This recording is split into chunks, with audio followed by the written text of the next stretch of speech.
أهلا وسهلا. Right now we're going to talk about using fronted predicates in Arabic, especially to describe places. In Arabic, a fronted predicate is called al-khabar al-muqaddam. You probably recognize that term khabar from learning about al-jumla al-ismiya, what we call in Arabic, or rather the Arabic name for a nominal sentence, a sentence that starts with a noun and often a sentence that has no verb at all. Khabar is one of the essential parts of a jumla ismiya, and the other is a mubtada. So here are some very, very simple jumal ismiya, as simple as we get. Hiya taliba, she is a student, and al-ustadh gharib, the teacher or the professor is strange. In both these cases, the first word is the mubtada, what we might call in English grammar the subject of the sentence, and then the second word is the khabar. You might recognize that judr from the word akhbar, news, and that's a helpful way of thinking about it. The khabar is the interesting part, right? It's giving us the information about the subject of the sentence.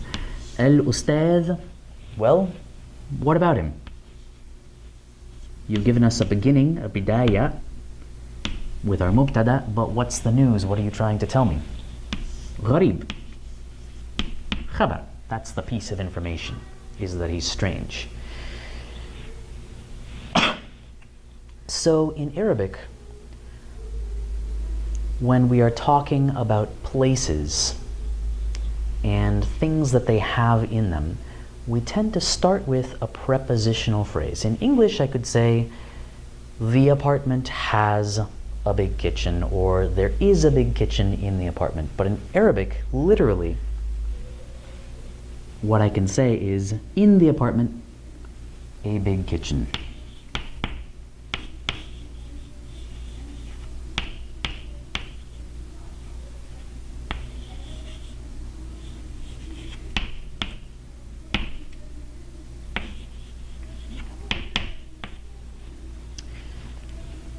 في شقة مطبخ كبير. Notice with these two sentences that we don't need a verb to express that idea of is. It's just implicit. هي طالبة, she student, she is a student. Similarly, in this sentence that starts with a prepositional phrase, the is just kind of implied there.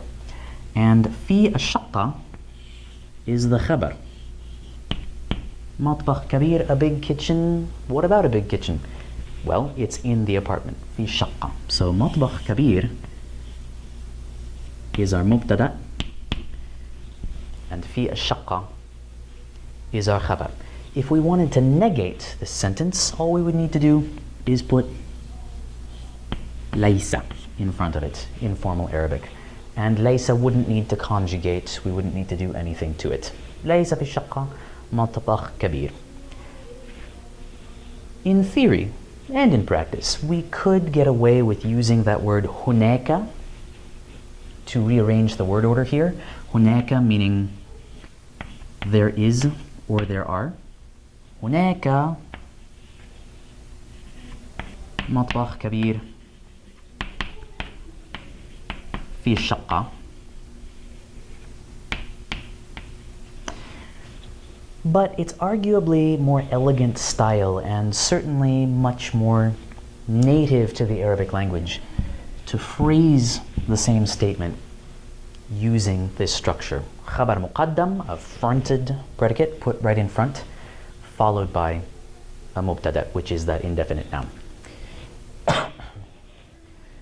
You can also use this structure to express positionality using other prepositions, not just fi. Let's take an example. Behind the building, there's a nice swimming pool. Or in English, maybe a more native word order would be, there is a nice swimming pool behind the building. So I can say, behind the building, that's my fronted predicate.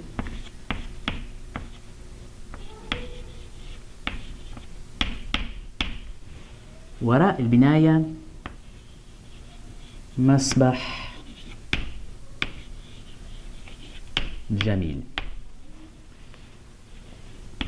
There's my khabar, put first, and there's my mubtada. A nice swimming pool, what about it? Well, it's behind the building. And again, nothing in the middle for the is, it's just implied. We can also use this structure to refer to certain more metaphorical kinds of positionality, if you will. If I wanted to say, oh boy, I have a lot of work in front of me, I could say that in Arabic, and I could say amami, amam meaning in front, and being a suffix referring to myself, amami, amal, kathir. Literally, in front of me, a lot of work.